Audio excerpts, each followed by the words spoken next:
请大家举手。那么是由我们工作人员呢来把麦递给大家呢，来向大叔的提问。看护你好，感谢您的那个讲座。我叫李勉，我是一名科研工作者。就是我想，您今天的讲座是幸福的根本是心。那么您刚才分析了一下，我总结了一下，就是您的观点基本是这样，就是说幸福它应该不是对自己欲望的一种追求，那么也不是对痛苦的一种规避，那么更不是被世俗观念或者是被别人挟持自己的价值观，这三个都不是。那么必须是寻求自己内心的答案。那么刚才讲到，就是说幸福人人都追求，但是得度的人那么少。那么作为我们这样平常的人来讲，应该保持一个怎么样的心态，才能够取得这个平衡点，就是在幸福和得度之间的平衡点。这个是我的问题，谢谢。我想，谢谢你对我的一些总结啊，但实际上他们之间的这个平衡啊，我刚才也说的比较清楚，我说，幸福的根本呢应该是性，如果幸福的根本不是性的话呢，在任何理论上是说不过去的。那么寻找它的平衡点的话呢，每一个人的他的追求的目标是不相同的，所以我们经常讲众生的业力是千差万别的。所以我记得佛陀在《诸法纪要经》里面讲了，说所谓的这个幸福、痛苦，那么它就是各种不同的业力而产生的，各种不同的业力而产生。那么这一句话很深深地说明了你的问题。每一个众生有没有一个幸福的这种平衡呢？是没有的啊！你们有10个大学生的话呢，10个人的幸福观，10个人对幸福的了解不相同的。有些人他认为是很幸福的，另一个人看来是不一样。所以我们总体上看呢，确实是幸福的根本是性的话，完全能说得过去。但是从分别来看呢，每一个众生的心态不相同的，每一个人的心态也不相同，因此自己所得到的平衡点呢是不同的，应该可以这样讲。好，谢谢你。继续提问。看护您好，我是长江艺术学院的研一的学生，然后我今天非常欢喜能够聆听到您的开示。那么我呢非常幸福，因为我选择了佛教作为我的信仰。现在我经常虽然说我是信了佛，但是我依然有很多的烦恼，因为我不知道要信谁说的话。常中他攻击净土宗，净土宗他攻击密宗，就是这种小乘攻击大乘，大乘攻击小乘，我就觉得我不知道要信谁，所以我直到今天我都没有皈依。所以我今天呢，既然有缘分能够听到您的慈悲开示，既然我跟您有这么有善缘的话，那么我就要珍惜我的福分。我特别想聆听您对于说，就是正信佛教，还有呢我们怎么样确定自己，既然信了佛，那么要信哪个宗派？我现在是很乱，所以我想聆听一下您的开示，谢谢。谢谢。我觉得真正的佛教的话呢，那么就是也并不是你刚才所说的那样特别复杂，大乘供、小乘供、大乘参宗供，没有这样的社会。这是不知道是谁给你这么说的。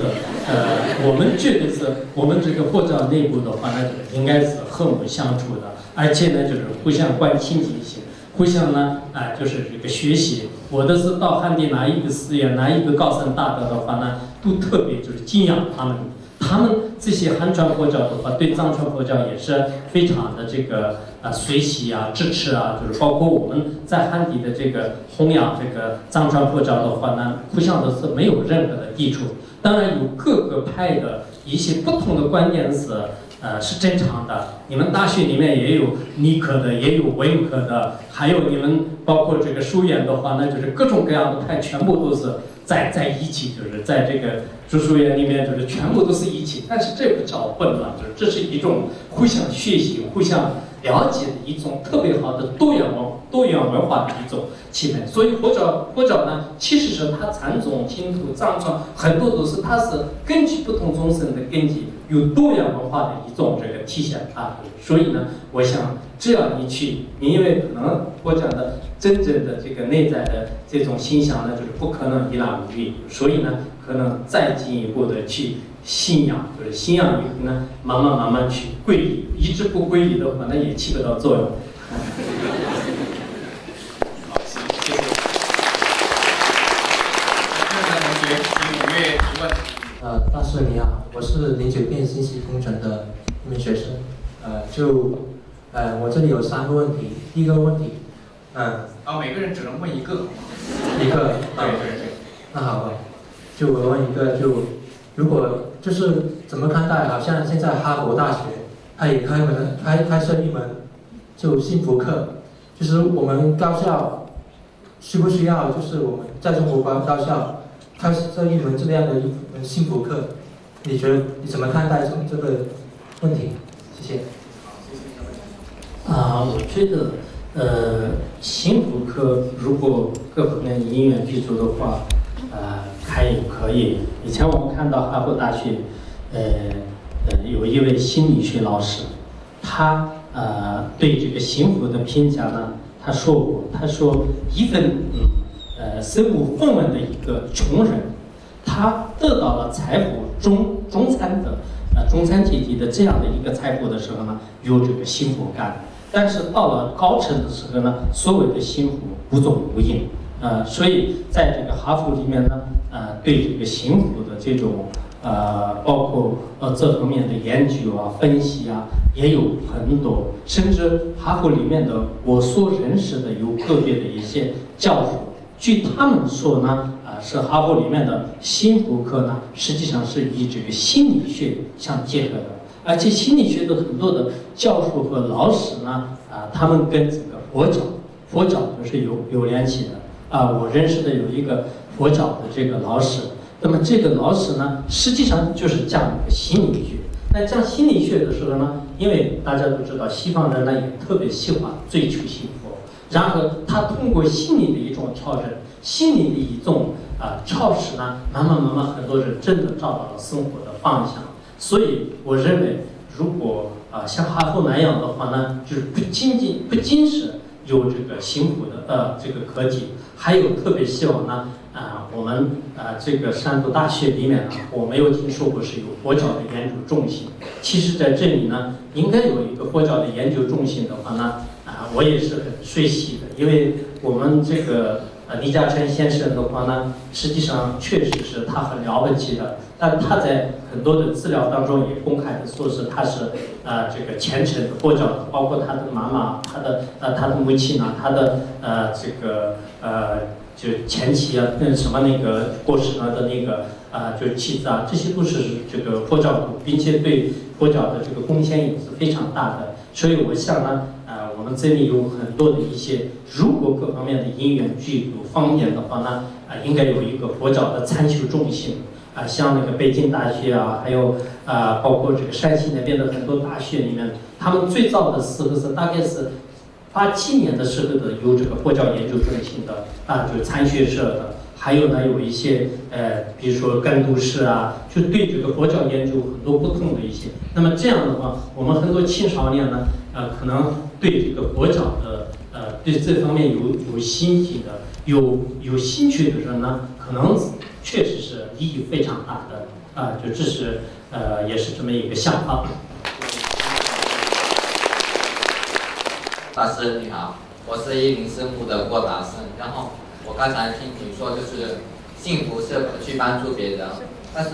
对于我个人而言，我觉得当我能帮到别人的时候，我是感到幸福的。但是当我的比如说我的朋友遇到困难的时候，我有这颗心去帮助他，但是我却帮不上忙的时候，我却反而会觉得很痛苦，而不是幸福。你觉得遇到这种问题应该怎么解决？谢谢。其实我们帮助他人呢，当时可能你看见别人的痛苦的景象时，心里也产生一些伤心啊、悲伤啊，也有这种感觉。但实际上，我们并没有说是当时你的心情是什么样，实际上你能帮到别人的时候的那种心情，或者说是我无条件的帮助别人的这样的精神呢，应该说是幸福当中的最有意义、最有价值的。我曾经也是经常跟一些贫困的大学生，有时候他们的这个学费给他梳理的时候呢，我总觉得是这个所谓的钱呢，就是确实是有意义的，因为这个钱呢，实际上它真的是让这个读上大学，就是有直接的意义。如果是其他的享受的话，或者是建筑呢，我并没有感觉。所以我们包括我们一次放生嘛，我们一次放生的时候，不仅是在我们的人类的身上我感到这个幸福，我在他们的动物的身上呢，有感到特别的开心特别开心。比如说放生的时候，我们在笼子里面的这些小鸟就是一个个的是就飞到这个蓝天当中的时候，它们完全一种获得自由那这个时候呢，如果我现在关在监狱里面，从监狱里面释放的话呢，那我对这个主人是完全的感恩不尽的。同样的，其实这些生命的话呢，也是照样有感受痛苦和感受快乐。所以这种幸福给我带来的这个幸福呢，的确也是非常的这个就是不可言说是不可言说。所以当时可能我们遇到一些环境的时候，心态有一些变化，但是从长远来讲，从它的意义和价值来看呢，应该是帮助这个大众是最有意义的幸福。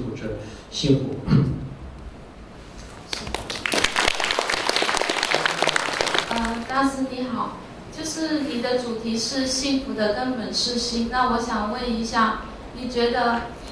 有什么方法是可以通过心去寻找幸福的？谢谢。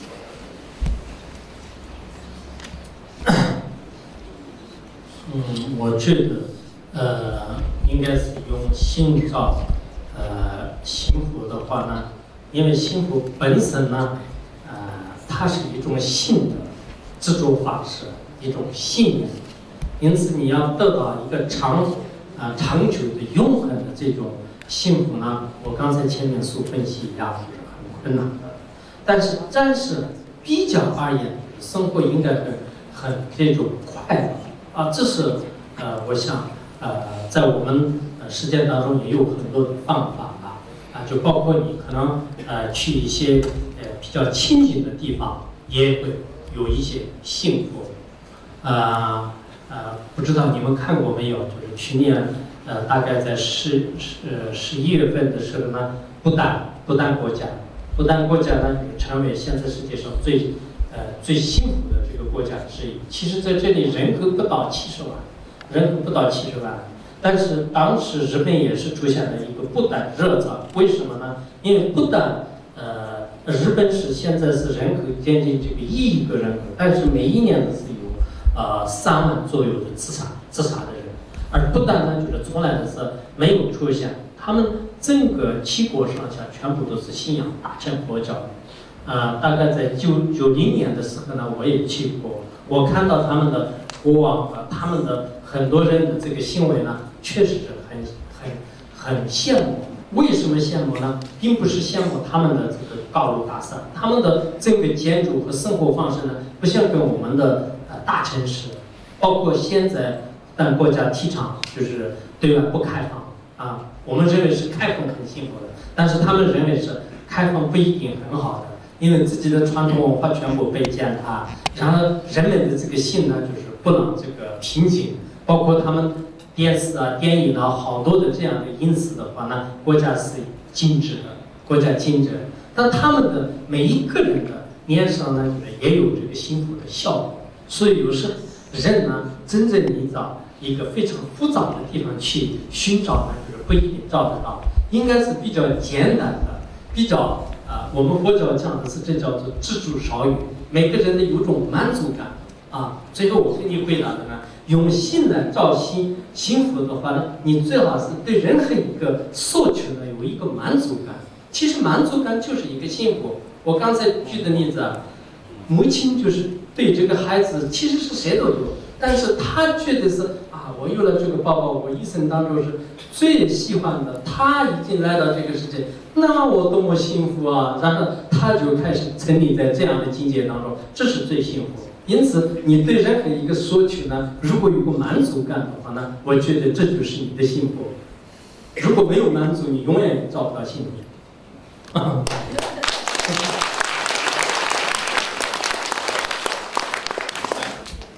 康哥你好，不知道你有没有听过中国内地的一个慈善家陈光标，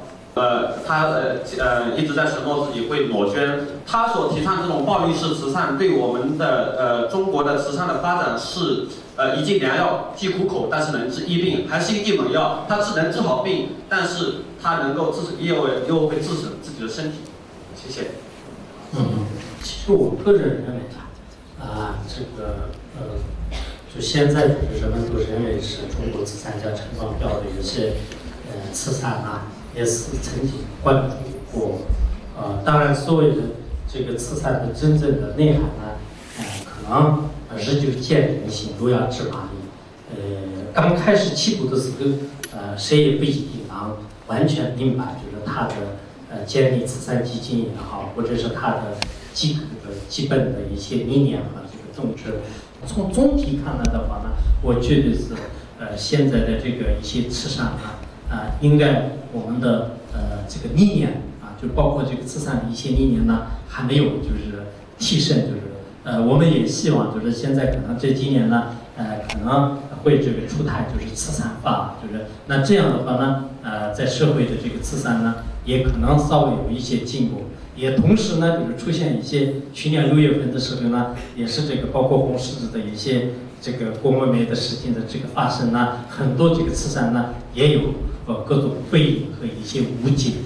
当然，我认为是一件事情不能代表所有的事情，应该具体问题具体这个分析。总的来看呢，我们现在这个学生特别需要慈善的理念。所谓的慈善呢，不能认为是我给予他。应该是我对他一种贡献，我对他的一种贡献呢，实际上是给我一个机会。我经常在想，我们做慈善的人呢，不能认为是我今天帮助他，应该他感谢我，不能这么想。反过来说，我做慈善的话呢，依靠他来完成我的慈善的心愿，因此特别感谢，永远要感谢他。如果我们没有这样的理念，他什么时候报困我今天对他帮助看病，那么他以后能帮助，那么这就是我们佛教里面讲求以速过报的心态，这是小乘之心，不是很好的。因此我看到你们这边也有一些很多的慈善的理念有非常好的一些这个跟其他的一些大学里面学不到的。我这次到了山东大学呢，感觉是什么样呢？在其他的一些大学里面学不到的很多的，我们以后在生活当中真正能应用的一些这个真理这个我并不是给你们说好话的，我待会儿就离开了，你们对我有好的影响也无所谓，不好的影响也是无所谓，不管怎么样但是呢，我确实昨天到了以后呢，跟其他大学里面的就可能找不到的，也许是有的，但是我去过的很多大学里面呢，就是基本的一些我们课程上的这个就是知识当然我们人还需要有很多的这个传统文化就是包括有一些慈善理念包括一些放生的这个理念这些都是以后对环保问题、对爱护动物这些我们从小没有培养的话呢，恐怕是这个人就变成了什么样，有时候也是很难说的。所以呢，我觉得这个慈善理念就是看可能也不同的方面来这个理解。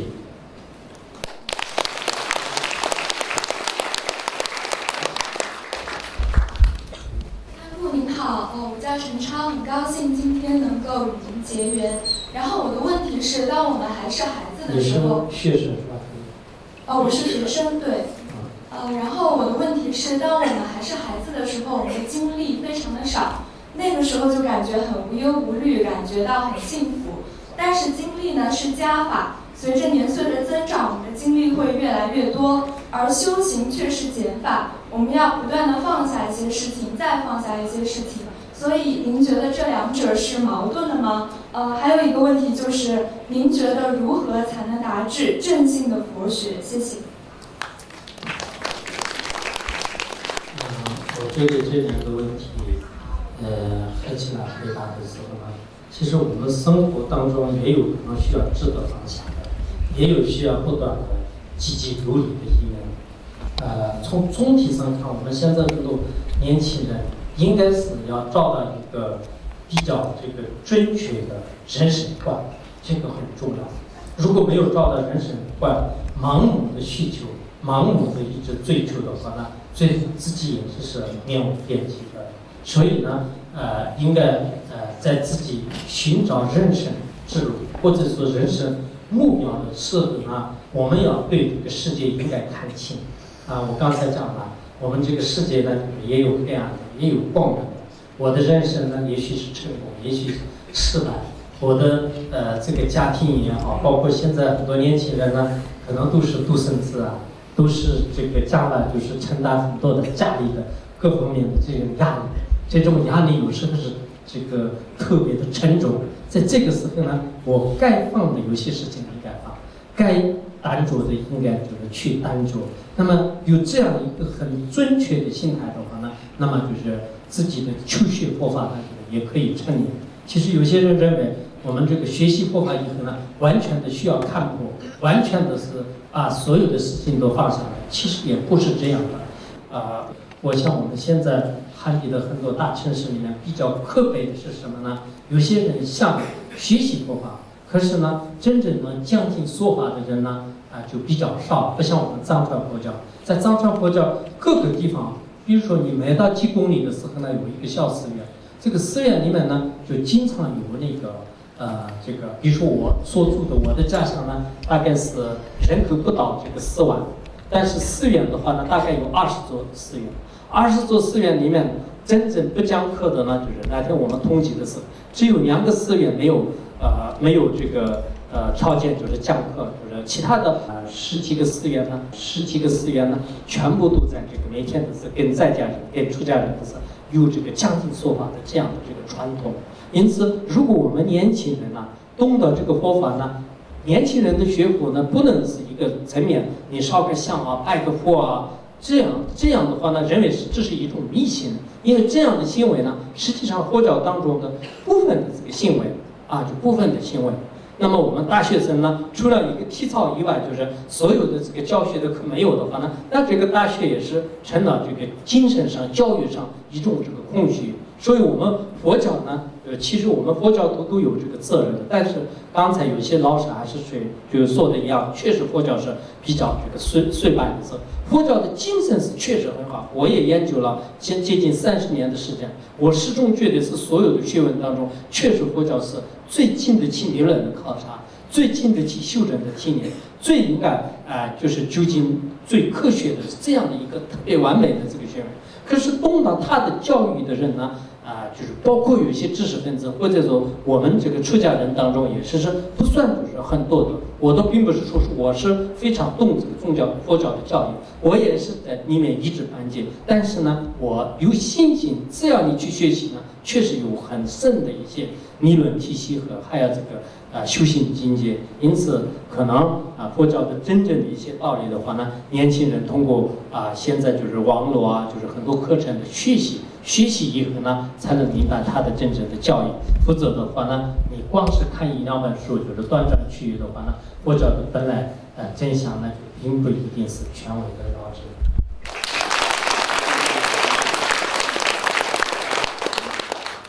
大师你好，刚才看到你的介绍，你出过很多次，可以说是阅人无数了。那么你觉得，你有没有在阅那么多人当中，有没有觉得某一个人是第一眼就感觉他跟佛有缘了？还有，你觉得我跟佛的缘分有吗？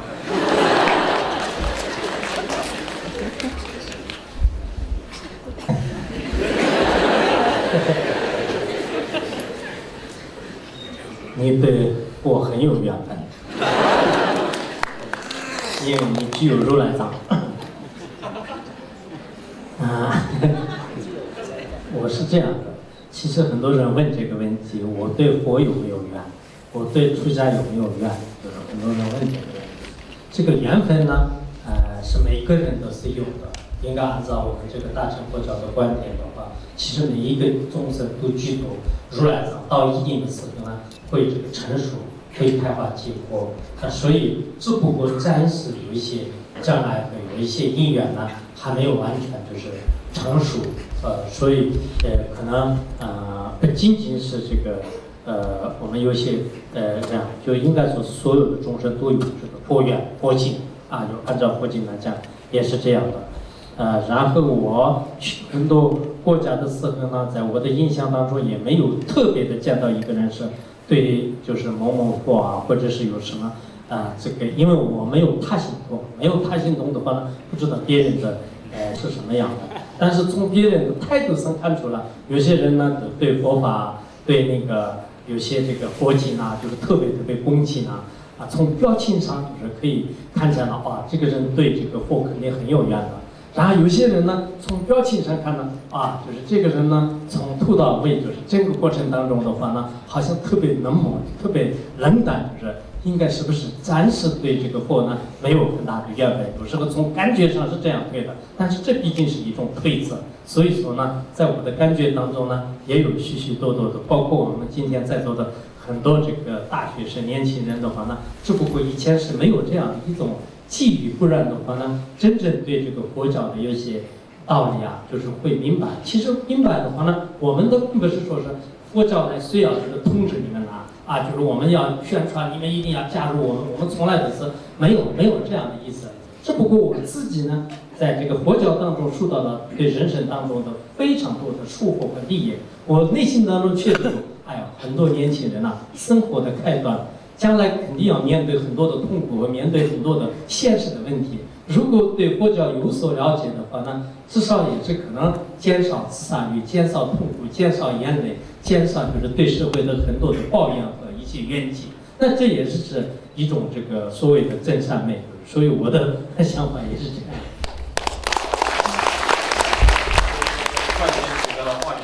康夫你好，那个就听您的这个说法的话呢，我们非常的感动。然后我们知道这个佛教的话呢，它是这个非常有智慧的一门这个学问，然后这里面呢有包含了很多大智慧。那么像我们今天的话呢，在座有很多这个大学生，还有一些就是佛教的一些爱好者。那所以的话呢，我今天说想请您就是说，能不能给大家开示一下，就是有什么能够增长这个智慧的一些方法？就刚才的话呢，您在这个讲话中提到了一个很好的缘起，就是说这个上海大学它甚至说未来的话呢，可以有一个这个佛教的一个禅修中心。那么包括的话，您刚才也就是说提到了说一些这种，比方说我们在堵车还是说什么时候的一些这种修行的一个小的窍门。所以的话呢，我今天想这个请您这个祈请您就是说看看有什么一些小的这种方法的话呢，能够增长智慧的方法，能够传授给我们的同学们。谢谢。我现在也可能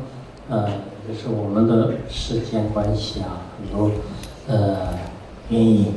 就是这样一个佛教的一些修法方面呢，也暂时没有必要，但是我要就值得给大家提的建议呢，确实有一些禅修中心。禅修中心呢，包括美国很多的学校里面，对这个心态的禅修，现在印度有一个瑜伽修法。其实这个瑜伽修法呢，对很多人来讲是也心态是一种调整，然后让我们大学生呢，从这个佛教的一些禅修，这个心平静下来。心平静下来的时候呢，可能你平时所追求的很多的烦恼、很多的不正当的这些念头呢，当下就全部都没有了。然后没有以后呢，也是一个新的世界，也是一个新的境界。在这种境界当中呢，也会找到自己的很多的一些新的生活。所以人呢，有时候是盲目的，大家共同所追求的一个价值观本果呢，也不一定是能找到最快乐的事。比如说，我们现在大城市里面的每个人都觉得是有房子很快乐，有车很快乐。其实你真正找到这个，就是不一定是有意义的。所以在另一个方面呢，对自己的一种调整呢，可能是更有意义的。所以我的建议或者是我的小这个窍诀的话呢，早上起来的时候呢，心静下来，稍微坐一会儿，就观观自己的心，心到底在哪里？我天天痛苦啊，快乐啊，那这就是全部是由心来安排。那么晚上要接近睡觉的时候，我也经常这样的，稍微安住一下，然后我的心到底是什么样的？其实这是佛教里面很简单，但是逐渐习惯了以后呢，你的心不会那么狂暴，也不会那么就是纵横四大，就是到了最后呢，心比较套路，心比较套路的时候，身体呢可以说是它的一种自拍的工具。为什么现在很多的不愉快的发生呢？全部都是我们的心呢没办法控制，然后呢就开始这个自欺自暴，就最后的话呢就是不干涉上有这样的现象。因此我们经常有一种参修和有一种关心的这种方法呢，在佛教当中是最殊胜的。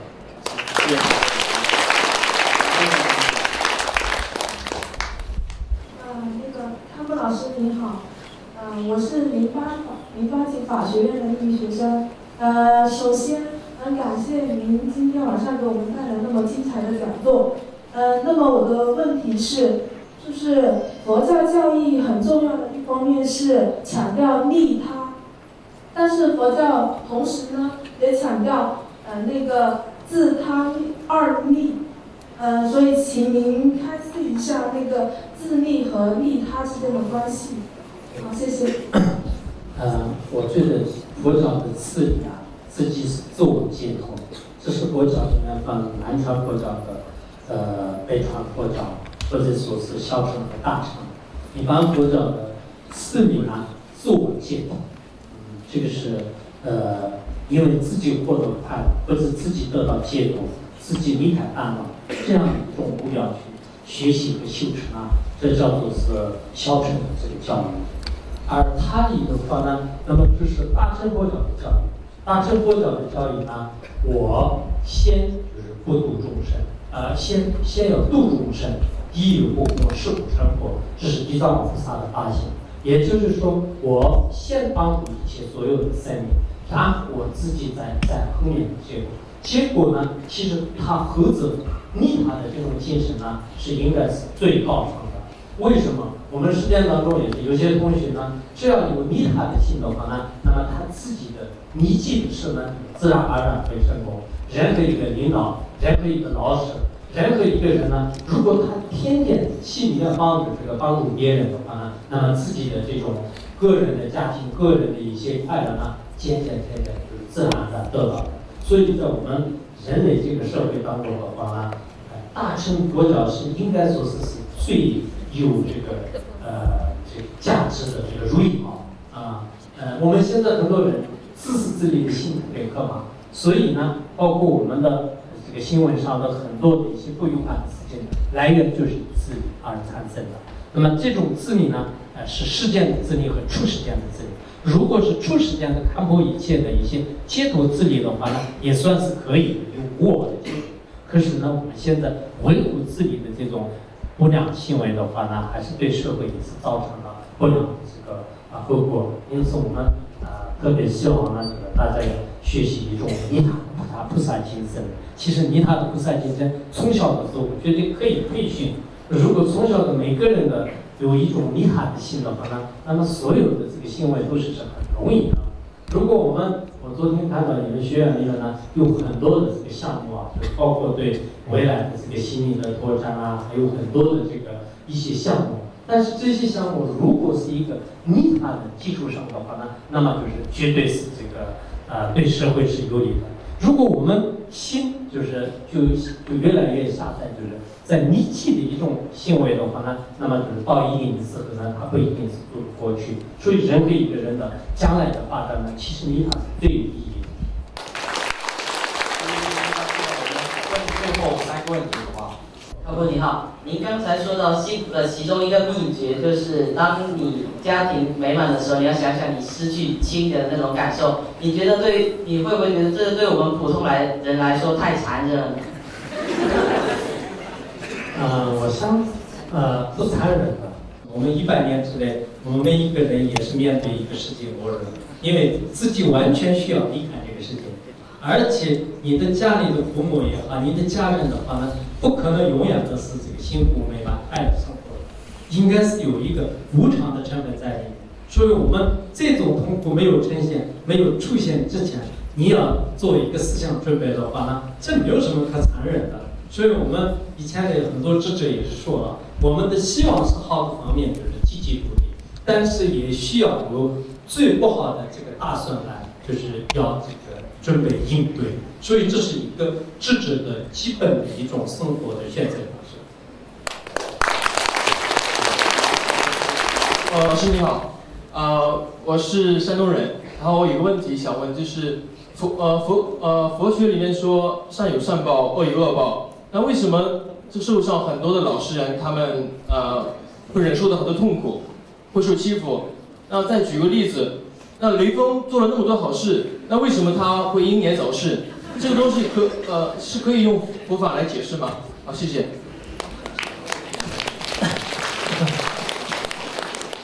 不能解释怎么办？不能解释，我可以用我一生来思考。完全能解释，你放心。这样的啊，善有善报，恶有恶报的道理呢，佛教当中这个解释是非常简单，因为我们善有善的果，恶有恶的果。那么做善事有快乐的果，做恶事有痛苦的果报。但是这种果报呢，佛教里面并没有说是同一个时间当中产生。按照居士论的观点，我今生当中做善事，有些善是即生成就出现，有一些是下意识出现，有些是再过了以后出现。那么我们农民种庄稼也是，并不是你今天种庄稼马上就开始这个丰收结果，就是没有这样的，中间必须要过了这个好几个月以后呢，才可以成熟。所以我们做善事里面，有一些善事可能你积分当中可以这个能过报，就是你的好的运气。而有些善事呢，就是绝不能，还要很多是一合的。所以雷锋的话呢，实际上是他当时的这些善事呢，并不是没有过报的，应该是有的。他将来的，包括他当时做善事的话呢，现在也是一个叫做是国民也还是什么，就成了一个当代的这个雷锋。那么通过他的名字的话呢，是将来的很多人，我们小的时候的是学习雷锋好榜样，就是我们天天唱这个歌啊。然后现在就过了这么多年的时候呢，人们都是就赞叹他，而且他的名义呢就是一直流传到现在。所以我觉得是他的他不知道现在在轮回的那一个地方，如果有的话呢，他的所暂时呢所做的事情呢，应该他自己感受。但是当时他的遭遇的这种痛苦呢，他前世造的恶业，或者说他今生当中有造的这个恶业，我们也不敢保证雷锋从来没有干过坏事，所以呢，他当时的这个不好的遭遇呢，他干坏事的过报；他当时做的好事呢，下世或者是他的在下世的下世会成熟的。这方面呢，并不是我光是口头上说的，有很多的这个因与果之间的这个差别。就是有在佛教上面有非常充分的理论来进行这个宣说，所以我们现在有些老实人呢，你虽然是很善良，但是你现在种下的果呢，不一定马上就是让这个成熟你虽然有些恶人，你所造的恶业呢，不一定马上这个成熟，表面上看到你更顺利的，但实际上你在这个下世的话呢，一定会是感受就是他的恶报。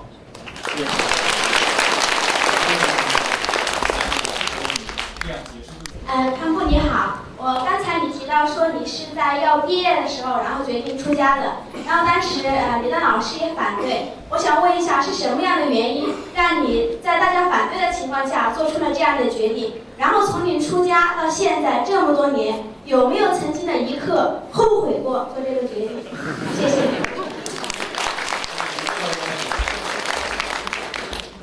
确实，这句话问题我也经常想过第一个呢，我从应该是85年出家的，85年出家的，现在呢，在我的记忆当中，的确是没有后悔过。我不后悔的原因呢，一个是我有很好的学习机会，我一直在学习佛法，然后学习佛法的时候呢，我的生活很充实，在感觉上呢，确实非常非常的这个不错，所以说呢，我有一种感恩之心，有一种呢，可以说是一种相似的快乐。我们不能说是绝对的幸福，绝对的幸福的话呢，在这个世界上，除了大彻大悟以外，确实是没有的。但是我可以跟这么多人，就直接的，就是说是我是这个没有后悔过。当时我出家的时候，我是我离开我们的这个县城，离开我们的县城的时候呢，当时刚好下雪，我注入这个去山里面去出家。当时我在这个县城的旁边，我再三的看到这个县城，我想我再也看不到这样的这个红尘了，我再也看不到这样的城市了。我今天就已经离开了城市，我要前往一个寂静的地方去一直上师，就是修习佛法。后来呢，我就是去在山里面，大概是可能10几年以后呢，还是经常就是路过这个县城。路过这个县城的时候呢，我虽然想我当时的想法是有点幼稚的，因为我后来就不单是我们的县城，还要在世界的其他的很多城市也是去过。但是呢，在我的境界当中，就是出家是确实对自己的生活来讲是有一种很轻松，很这个就是有一点意义吧，就是这么说的。然后我当时的这个出家的心呢，也是一种比较盲目。从信仰佛教是我们藏地呢，就是99%的人都是从小都是信仰佛教的，所以从小都是信仰佛教。但是像出家的念头呢，我在这个初中的时候都是一直不断的这个产生，一直没有成功。我一直想，后来呢，就是我们的这个学生马上要接近毕业的时候，有些老师呢，悄悄的给我建议，你出家可能有一点前途，最好出家吧。如果没有出家的话，将来跟我们一样的这个就是然后成家娶妻，没有什么多大的作为，就是你还是出家吧。有些老师呢非常的反对，就是不能出家，因为我在学校大概是接近毕业的时候，我的行为当中呢看出来我可能要选择这一条路。有些老师呢就是在经常课堂上就是说就是某某人呢现在有出家的念头，这就是消极的，这就是意识的。那么我们全班的学员呢，应该像这种行为就是即使要反对，就是什么？那后来呢，就是没有挡住我的这个前进的路，就是我就悄悄的就是离开了这个学校。当时我离开的时候呢，我也很多老师就是特别想念他们，有很多同学呢对我也是很好。有一次悄悄的时候，我回去，我们还有1个月的时候，他们正在上晚自习，我在悄悄的整个学校外面看了一下，我的座位是空的，然后其他的学生都是在上课。当时我有一种感觉我出家的这个生活呢，到底能不能成功？不能成功的话，我今天的选择是也许是错了。但不管怎么样，那就是三宝家族，我还是离开吧。然后我就离开了。离开以后的话呢，确实是也是非常的感恩这个所有的人和包括这个我的很多老师们的支持。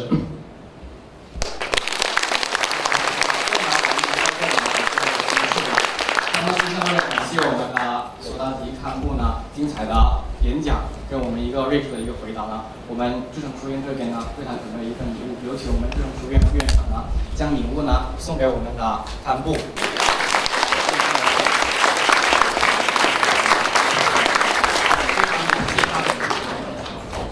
好，请全体起立，让我们用热烈的掌声呢恭送我们的索达吉堪布。